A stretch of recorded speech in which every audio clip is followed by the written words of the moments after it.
코인키스 스튜디오입니다. 2024년 4월 14일 일요일입니다. 1시 27분 지나고 있습니다. 저희 방송하면서는 또 이렇게 전쟁과 관련된 이슈를 또 다루는 것은 또 처음인데요. 그래서 처음 접하시는 분들도 또 이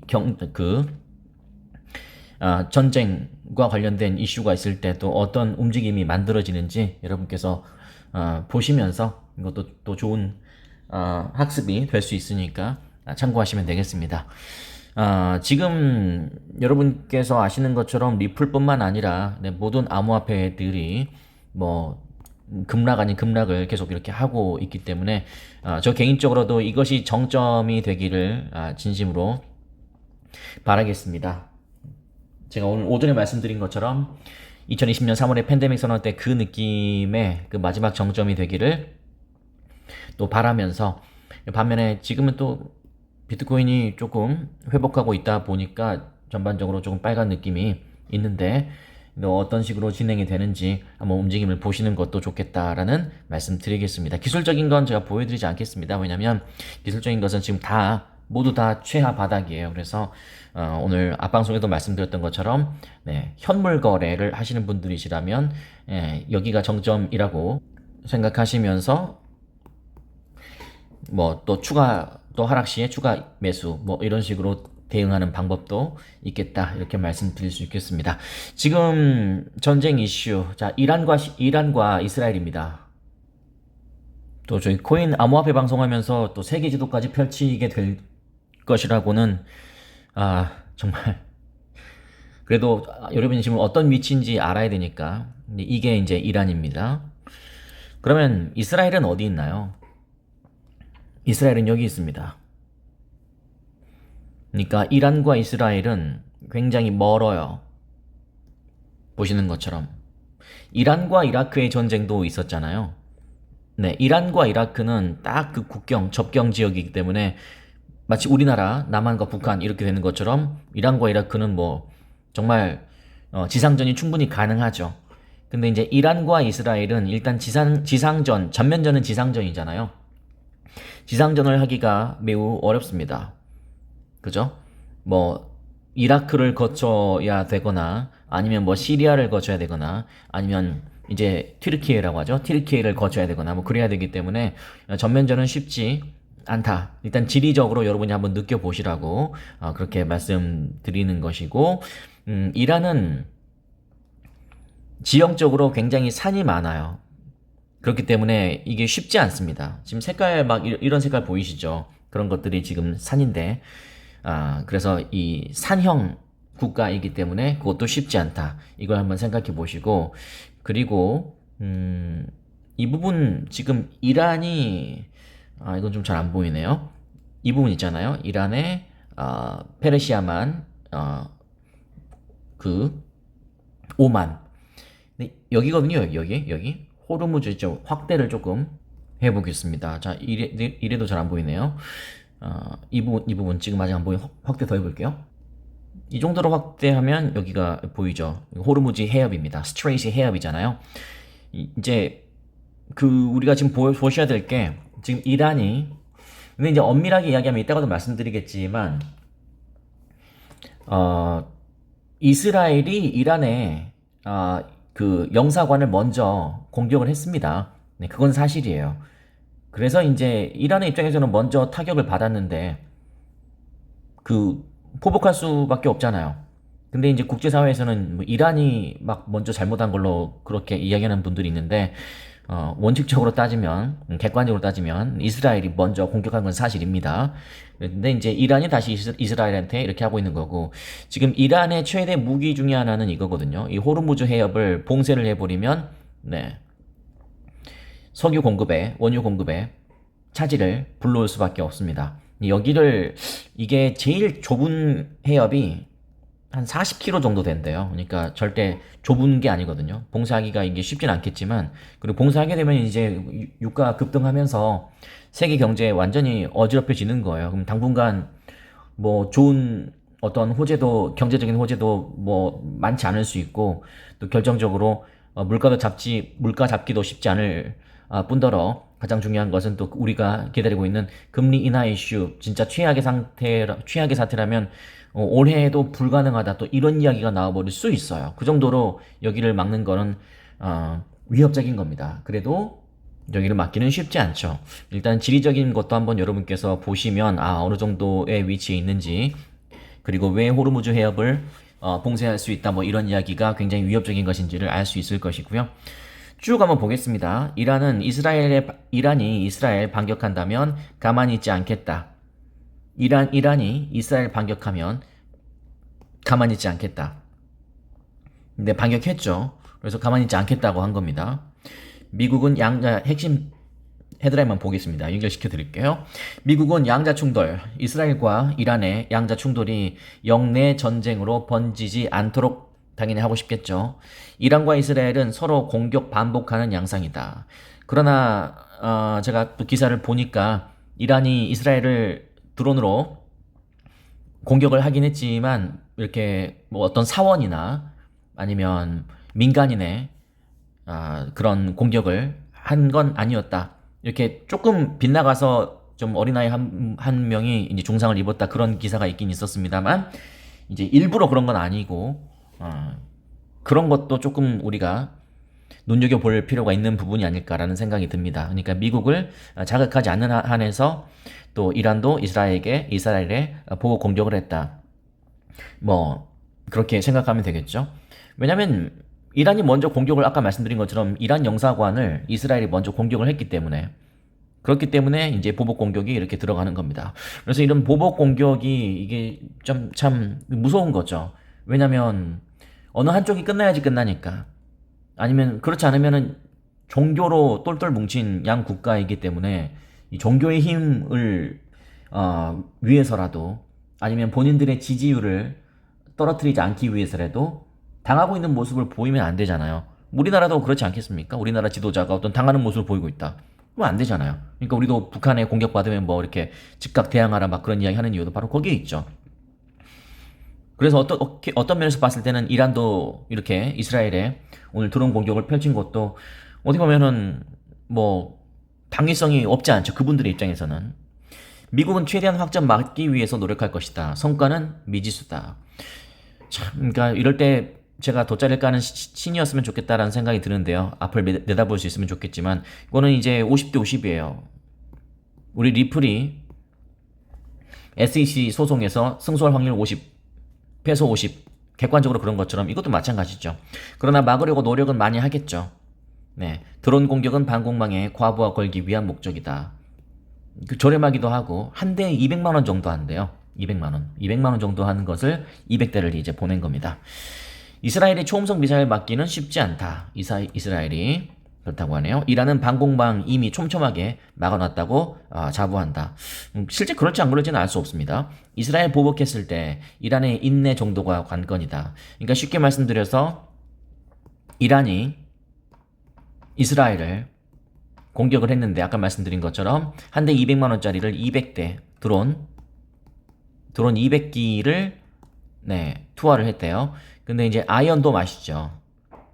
아이언돔으로 다 요격을 했다. 99%는 요격을 했다. 그러니까 드론 200기로 공격했으니까 공격했다는 제스처를 보인 건 맞고, 그리고 아까 말씀드린 것처럼 어떤 사원, 종교시설이나 민간인의 발사한 게 아니고 정부기관, 정부시설에 발사를 한 것이고, 또 아이언돔으로 다 막아냈고, 그러니까 어떻게 봤을 때는 서로 양쪽이 어느 정도 조금 이 싸움적인 면에서 윈윈이라고 해도 괜찮으나 모르겠지만 좀 그런 느낌이 또 없지 않았던 것은 사실이었다. 뭐 그렇게 또 말씀드릴 수는 있겠습니다.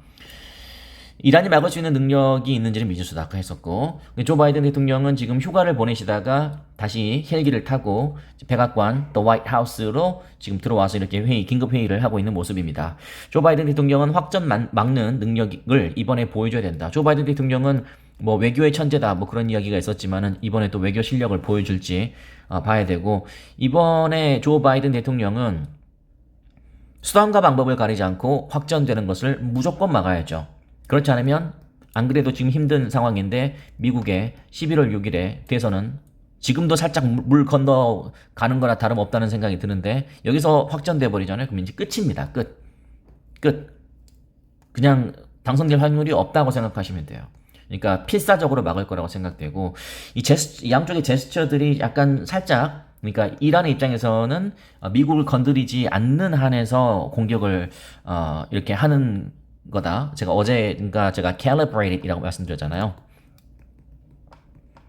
이게 이제 정확하게, 그러니까 정교하게. 왜 정교하냐면 아까 말씀드린 것처럼 민간인이라든지 아니면 미군을 거스리는 미군을 이렇게 좀 뭐라 해야 될까요? 이렇게 돋구는 그러한 행동은 하지 않으려고 노력하는 공격이었다. 미국과 이스라엘 국방장관이 통화를 했다고 합니다. 이거 오늘 아침 11시 49분에 제가 지금 방송 12시 한다고 했는데 좀 늦었던 이유는 또 최신 뉴스를 계속 보면서 제가 여러분께 전달해 드리려고 하는 겁니다. 이란 공격 대응 시 미리 알려달라. 지금 이란이 지금 이스라엘을 공격했잖아요. 이스라엘이 보복한다고 했잖아요. 야, 너네들 이란 공격할 때 우리한테 미리 좀 알려줘. 그 이야기입니다. 그래서 조 바이든 대통령과 벤자민입니다. 벤자민 네tanyahu 이스라엘 총리에 이어서 양국 국방장관도 통화를 해서 이스라엘 공격을 논의를 했습니다. 자, 이란의 공격에 대한 대응에 나설 경우 사전에 미국에 통보해 줄 것을 요청했다. 자, 이란 공격 받았잖아요. 이거 대응할 거면 우리한테 좀 알려줘. 라는 뜻입니다. 왜냐면 너네들이 잘못했다가 과잉 대응해버리면 중동 사태가 제5차 중동 전쟁까지 걷잡을 수 없을 정도로 악화될 수 있기 때문에 이런 것을 자제시키기 위한 것으로 분석된다. 이란이 이스라엘을 향해서 대규모 드론과 미사일을 발사한 지 몇 시간 후에 이뤄졌다. 지금 바로 보복 안 나가고 조금 지금 뭐라 해야 될까요? 좀 신중하고 있잖아요.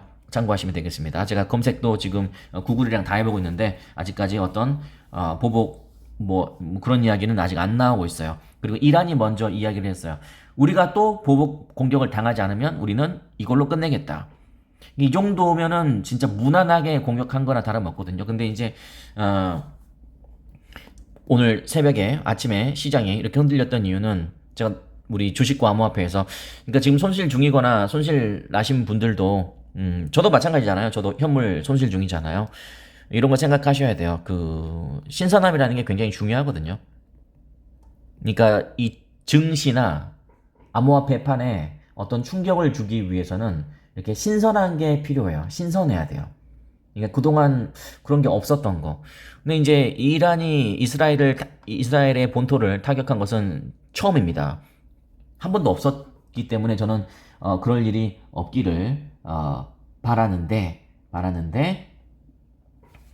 먼저 근데 뭐 이렇게 전면전에 해당되는 그런 매우 센 공격까지는 또 아니었기 때문에 그렇다라는 거 말씀드리겠습니다. 그래서 굉장히 어제 오늘 연속으로 굉장히 신선한 48시간 내에 공격하겠다. 신선했죠.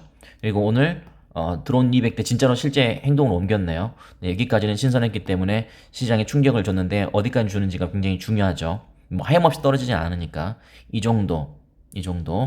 그러니까 여기에서 이제 딱 걸리기를 바랍니다. 그리고 이제 더 이상의 양측의 충돌 없이 그냥 무난하게 더 이상의 신선함 없이 이렇게 되기를 바랍니다. 지금 안 그래도 금리 이거 없어도 지금 금리 인상 지금 밀어주고 있는데 이게 진짜 다시 한번 정리해드리면 이게 커지면 리플이고 뭐고 다 필요 없이 금리 인상은 올해 없을 수도 있어요. 유가가 제 느낌에는 내일 장이 열리면 89달러에서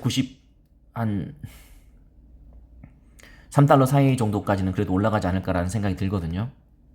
뭐 100달러까지는 갈 것 같지 않고 100달러는 매우 큰 거기 때문에요. 또 모르는 거지만 아니 지금 현재 85달러니까 뭐 이 정도로 되지 않을까. 근데 유가가 올라가면 물가를 잡을 수가 없습니다. 늘 말씀드리는 것처럼 이게 제가 언젠가 보여드렸던 것처럼 이 유가가 올라가면 물가를 잡을 수가 없어요. 그렇다고 해서 금리 인상을 하는 것도 좀 약간 말이 안 되는 거고 금리 동결일 가능성이 굉장히 높은데 이 동결도 이제 적당히 진짜 우리 입장에서는 7월에만 해줘도 좋은 겁니다. 그렇게 생각할 그렇게 생각해야 돼요. 그러니까 7월에 금리 인하가 시작되면 다시 반색이 나올 겁니다. 그래서 저는 아, 4월에서 5월, 저는 진짜 4월에서 5월이 그 황금 진짜 급등 타이밍 저는 이렇게 보고 있었잖아요.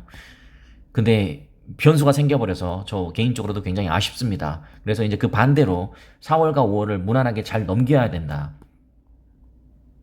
특히 4월. 그래서 전면전이 일어나고 어떤 진짜 세게 붙는 그런 상황이 나타나지 않았으면 좋겠다. 저 개인적으로는 그렇게 생각합니다. 그래서 이란과 이스라엘 본토 처음 때렸다. 이란이 이스라엘 본토를 5차 중동전쟁 확전의 갈림길이다. 키사스식 보복 악순, 키사스식 보복이 뭐냐면요. 네, 눈에는 눈, 이에는 이 뜻이에요. 그러니까 너네가 때렸어? 나도 때릴 거야. 그거예요. 그게 그러니까 굉장히 피해 보복이죠. 네, 봐준 거 없이 이스라엘은 강력한 대응하겠다. 이스라엘이 또 강력하게 또 할 수도 있거든요. 이게 미국의 말을 잘 들을지 이제 이런 게 이제 관건인데 한번 또 지켜보겠습니다. 이란이 그나마 우리가 한숨을 돌릴 수 있을 것 같은 그런 부분은 방금 제가 밑줄 긋고 있는 이 세 번째 거죠. 확전은 피하려 했나? 민간인 대신 군 시설 표적을 했다. 드론 보내서 격추 시간을 이것도 굉장히 중요하거든요. 드론을 보내서 격추 시간을 좀 벌어줬어요. 격추하게끔 그 아이언돔이 격추하게끔 조금 이렇게 시간을 벌어준 게 있어요.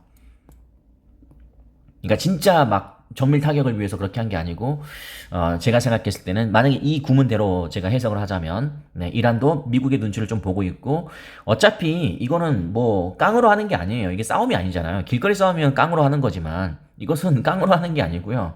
깡으로 잘못했다가 된통 당할 수가 있죠. 경제적으로. 이게 물리적인 것보다 더 무서운 게 경제 제재입니다. 경제 제재예요. 북한은 약간 진짜 어디로 튈지 모르는 거잖아요. 어디로 튈지 모르는 국가잖아요. 그래서 더 이게 두려운 국가거든요. 전 세계에서 유일한 두려운 이상한 의미에서 두려운 국가잖아요. 예, 그럼에도 나대지 못하는 이유는 경제 제재 때문에 그렇습니다. 지금도 숨통이 조여 있는 상태인데 완전히 제재해 버리면 이거는 이제 뭐 어떡할 겁니까? 그런 것까지 염두에 두기 때문에 아마 이런 식으로 그러나 제가 아까 말씀드렸던 것처럼 여기서 그냥 바보같이 맞고만 있으면 본인 영사관, 이란의 영사관 공격만 이스라엘한테 당하고 있으면 이스라엘도 그 지지를 받지 못하기 때문에 지도자가 그래서 불가피하게 공격을 하는 건데 이제 이스라엘이 다시 또 이란한테 지금 재보복을 하겠다라고 엄포를 놓고 있는데 근데 중요한 건 뉴스 보신 분들 아시겠지만 지금 이스라엘이 유엔 안보리 유엔 안전보장이사회에 이 문제에 대해서 좀 다뤄주세요라고 이야기를 한 상태입니다. 이스라엘이요. 그래서 이게 평화적으로 해결이 될 가능성도 전혀 배제할 수는 없다. 그러니까 지금 속단하긴 이르다 이 말입니다. 이게 참 경제도 지금 쉽지 않거든요. 네, 그래서 일단은 이 고비를 좀 넘기면서 좀 다시 시장에 좀 반등이 나와줬으면 좋겠다.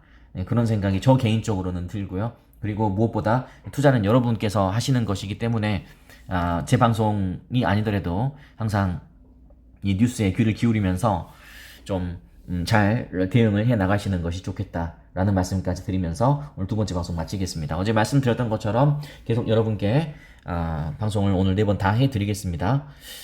그렇습니다. 그렇게까지 하고 우리 이따가 저희가 지금 1시 47분이거든요. 한 5시? 5시쯤에 또 본의 아니게 계속 이 특집으로 갈 수밖에 없겠네요. 여러분도 좀 귀를 기울이셔서 저희 방송과 함께 하시면 되겠습니다. 다행스러운 것은 지금 살짝 또 회복이 되고 있어서 다행이긴 한데요. 한번 더 지켜보면서 또 상황을 예의주시해 보도록 하겠습니다.